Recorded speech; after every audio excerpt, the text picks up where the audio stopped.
Hello বন্ধুরা, আজকে আমাদের যেটা আলোচনার বিষয় সেটি হচ্ছে কোলাজেন। কোলাজেন কি? এই কোলাজেন আমাদের বডিতে কোথায় কোথায় পাওয়া যায় এবং এই কোলাজেন আমাদের শরীরের জন্য কতটা জরুরি, তার সঙ্গে কোলাজেনের ন্যাচারাল সোর্সেসগুলো কি কি এবং কোলাজেন সাপ্লিমেন্ট আমাদের জন্য কতটা উপকারী, এটা আমরা নেব কি নেব না, এই সমস্ত জিনিসগুলো নিয়ে আজকে আমাদের আলোচনা। তো প্রথমে আমরা বলি কোলাজেন কি।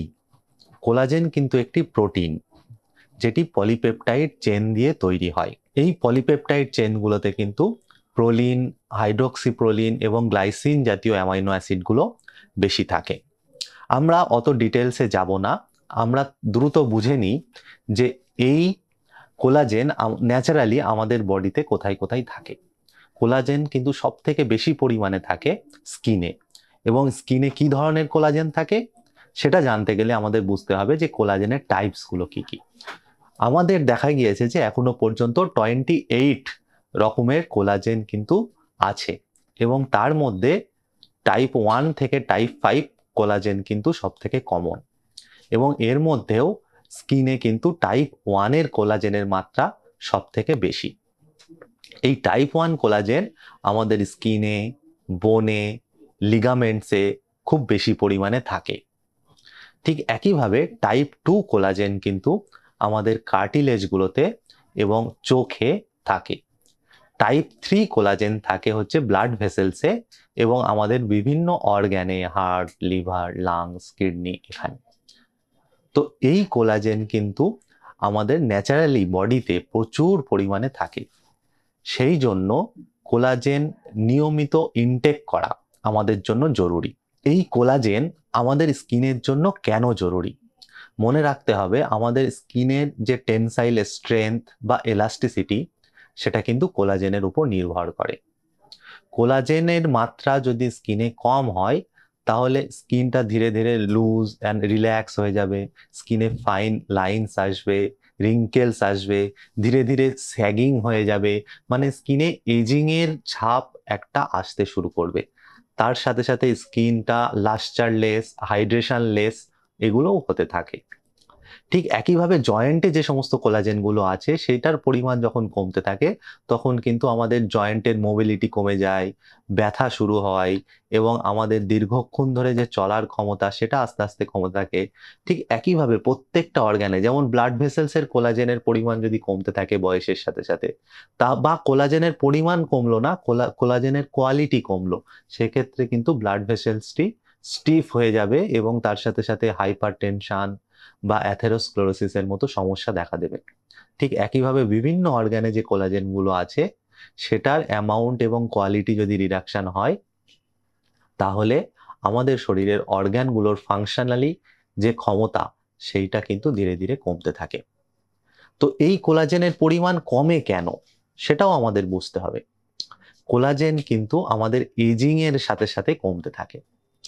অনেক স্টাডিতে দেখা গিয়েছে যে 25 বছরের পর থেকেই কিন্তু কোলাজেনের পরিমাণ শরীরে একটু একটু করে কমতে থাকে, এবং 40 বছরের পর থেকে প্রত্যেক বছর 1% করে কোলাজেনের রিডাকশন হয়। সেই জন্য কোলাজেন সাপ্লিমেন্ট নেওয়া আমাদের জন্য কিন্তু জরুরি। এখন প্রশ্ন হচ্ছে এই সাপ্লিমেন্ট আমরা পাউডার বা বাজার চলতি যে ফর্মুলেশনগুলো পাওয়া যায় সেখান থেকে নেব, না এর কোনো ন্যাচারাল সোর্স আছে, সেটা আমাদেরকে বুঝতে হবে। ন্যাচারাল সোর্সের মধ্যে মাথায় রাখবেন এর কিন্তু কোনো ভেজিটেরিয়ান সোর্স নেই।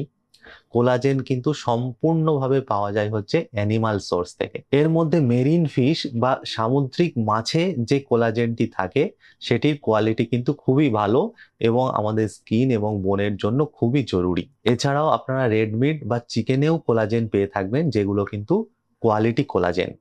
কিন্তু মনে রাখবেন কোনো ভেজিটেবিলে কিন্তু সেই রকম পরিমাণ কোলাজেন পাওয়া যায় না যেটা আমাদের শরীরের জন্য খুব বেশি উপকারী হবে। সেকেন্ড কারণটি হলো কিন্তু সুগার। যে সমস্ত পেশেন্টের ডায়াবেটিস থাকে তাদের শরীরে কিন্তু নর্মালের থেকে বেশি সুগার থাকে, এবং এই সুগারটি হয় কি, এই সুগারটি একটি অ্যাডভান্স গ্লাইকেশন এন্ড প্রোডাক্টে পরিণত হয়, এবং এই অ্যাডভান্স গ্লাইকেশন এন্ড প্রোডাক্টটি শরীরের বিভিন্ন অর্গানে যে কোলাজেন আছে, স্কিনে বা চোখে বা জয়েন্টসে বা লিগামেন্টসে, সেই কোলাজেনগুলোর সঙ্গে বাইন্ড করে এবং কোলাজেনকে স্টিফ করে দেয়, কোলাজেনের কোয়ালিটি কমে যায় এবং কোলাজেন ফাংশনালিও উইক হয়ে পড়ে। এই জন্য আপনারা লক্ষ্য করবেন সুগার রোগীদের স্কিনে দ্রুত এজিং এর ছাপ চলে আসে এবং তার সাথে সাথে তাদের বিভিন্ন অর্গান ফাংশনালিও কিন্তু উইক হতে থাকে। সেই জন্য সুগারের কনজাম্পশনটি খুব সতর্কভাবে আমাদের করা উচিত। কোলাজেনের কোয়ালিটি ডিক্রিজ করার সেকেন্ড যে সবথেকে বড় কারণটি হলো সেটা কিন্তু সান এক্সপোজার। দীর্ঘ সান এক্সপোজার কিন্তু কোলাজেনের ব্রেকডাউন করে এবং কোলাজেনের কোয়ালিটিও কমিয়ে দেয়। এই ছবিটিতে আপনি দেখতে পাচ্ছেন একটি ট্রাক ড্রাইভার যিনি জীবনের প্রায় 40 বছর ধরে ট্রাক চালিয়েছেন, যার শরীরের বাম দিকে সূর্যের আলোটা সবসময় লাগে, যার ফলে তার বাঁ দিকের স্কিনটার কোয়ালিটি এবং ডান দিকের স্কিনের কোয়ালিটি আপনি তুলনা করে দেখতে পারবেন যে কিভাবে এজিং এর ছাপ তার বাঁ দিকের স্কিনে পড়েছে এবং যার ফলে তার স্কিনে কিন্তু স্যাগিং এবং রিঙ্কেলস অনেক বেশি এসছে বাঁ দিকের স্কিনে ডান দিকের তুলনায়। এখান থেকে আপনারা সরাসরি বুঝতে পারেন যে সান এক্সপোজারের সাথে কোলাজেন ব্রেকডাউন বা ডিগ্রেডেশনের সম্পর্ক কেমন।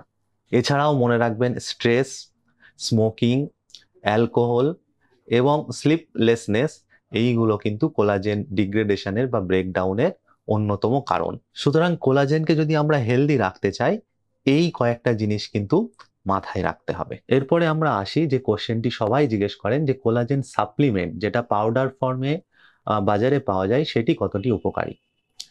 এটিতে যেটি থাকে সেটা হচ্ছে মেরিন ফিশ প্রোটিন এবং এটি একটি rich source of type 1 collagen এবং এটি যদি আমরা কনসেন্ট্রেটেড মাত্রাতে নিই তাহলে কিন্তু আমাদের বয়সের সাথে সাথে কোলাজেনের যে রিকোয়ারমেন্ট থাকে সেটি যথেষ্ট পরিমাণ পূরণ হবে। কিন্তু মনে রাখতে হবে এটি কিন্তু 10 times costlier than mutton and 30 times costlier than chicken.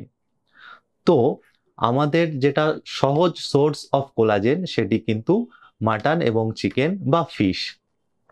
কিন্তু কেউ যদি অনেক বেশি পরিমাণ মাটন বা চিকেন না খেতে পারেন তার ক্ষেত্রে কিন্তু ওই কনসেন্ট্রেটেড পরিমাণে স্যাশেতে যেটা পাওয়া যায় সেটা কিন্তু যথেষ্ট উপকারী। ভারতবর্ষের যে টপ ব্র্যান্ডগুলো কোলাজেন পাউডার বিক্রি করেন সেখানে পার 100 গ্রাম স্যাশেতে 48.8 গ্রাম কিন্তু সুগার থাকে। তার মানে আপনি যে কনসেন্ট্রেটেড কোলাজেনটি খাচ্ছেন সেখানে যেমন কোলাজেন আছে সেখানে কিন্তু সুগারও আছে, সেটি কিন্তু আপনার মাথায় রাখতে হবে।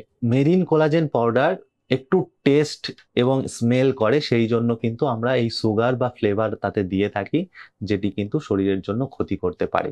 এত এক্সপেন্সিভ একটি প্রোডাক্টে এই পরিমাণ সুগার থাকাটা কিন্তু মোটেও বাঞ্ছনীয় নয়। সুতরাং একটি নির্দিষ্ট বয়সের পর 40 বা 45 এজের পর আমাদের শরীরে যে পরিমাণ কোলাজেনের রিকোয়ারমেন্ট হয় সেটি পূরণ করতে আমরা যদি আমাদের ডেলি রুটিনে যথেষ্ট পরিমাণ অ্যানিমাল প্রোটিনের সোর্স রাখতে পারি তাহলে আমাদের শরীরে কোলাজেনের ডিমান্ড সর্বদা সঠিক থাকবে এবং সেটা মিসম্যাচ হবে না। যারা ভেজিটেরিয়ান তাদের ক্ষেত্রে মনে রাখতে হবে কোলাজেন ডিমান্ড কিন্তু তাদের ফুলফিল নাও হতে পারে, তাদের ক্ষেত্রে একটি সাপ্লিমেন্ট একটি নির্দিষ্ট বয়সের পরে নেওয়া কিন্তু যথেষ্ট উপকারী। এটি আমাদের অ্যান্টি এজিং পর্বের দ্বিতীয় পর্ব। এরপরে আমরা অ্যান্টি এজিং নিয়ে আরো কিছু বিশেষ বিষয় নিয়ে আলোচনা করব। আজকে তাহলে এইটুকুই থাক। Thank you.